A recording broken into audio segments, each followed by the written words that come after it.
Alors, Timothée Boitouzet, fondateur de Woodoo, donc une start-up qui développe un nouveau matériau, qui est un bois augmenté à l'échelle moléculaire pour lui donner des nouvelles propriétés. J'ai étudié grâce à la bourse Fulbright donc à l'université d'Harvard en architecture et sciences des matériaux de 2010 à 2012 et c'est à ce moment-là où j'ai débuté mes recherches sur les nouveaux matériaux pour les bâtiments de demain. Fondamentalement, d'ici à 2050, il y aura 70% de l'humanité qui habitera dans les villes.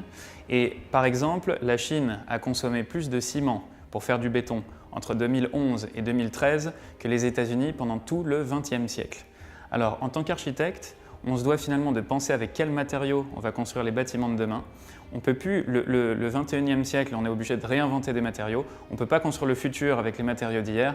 Et donc mon travail à moi, ça a été de travailler sur des matériaux renouvelables, donc le bois en l'occurrence, pour lui conférer des nouvelles propriétés et construire les villes de demain en bois. J'ai conservé beaucoup de liens avec les États-Unis depuis ma bourse Fulbright. J'y vais en moyenne une fois tous les 3 mois, donc sur la côte Est et aussi sur la côte Ouest, plus particulièrement à San Francisco, où je vais souvent voir des investisseurs et des amis entrepreneurs pour tout l'écosystème autour des startups. Alors, la startup aujourd'hui a 2 ans d'existence. On est en train de se développer sur tout le segment de la mobilité durable, c'est-à-dire les intérieurs donc automobile, le transport, etc. Et on débute aussi la phase industrielle pour tout ce qui touche à l'industrie de la construction. On installe d'ici la fin de l'année une première ligne pilote donc dans nos locaux industriels et on va débuter une levée de fonds pour passer vraiment à une toute autre échelle, industrialiser le matériau, faire grossir l'équipe et puis porter ce matériau jusqu'au marché. On fabrique un bois augmenté avec des nouvelles propriétés physiques et optiques. Donc, on prend du bois qui peut être de toute nature, mais on préfère le bois de faible constitution qui est largement inexploité dans toutes les forêts.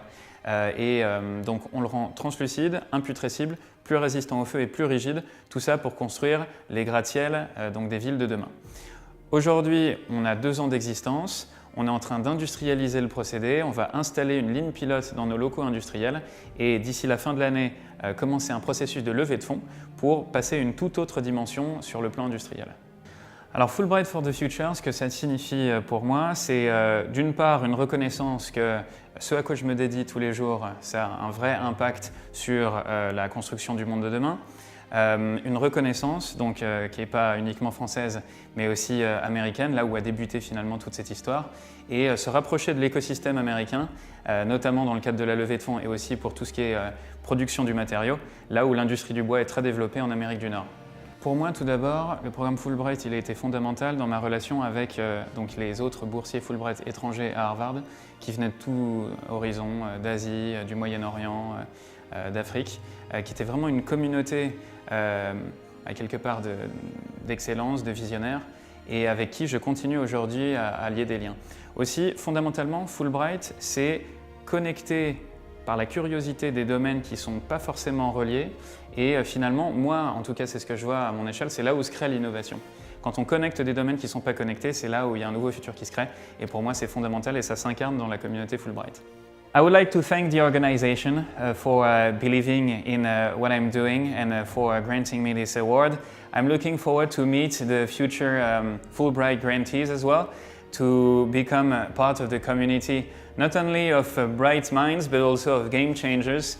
And I'm looking forward to meeting them and welcoming them to Paris. Thank you again.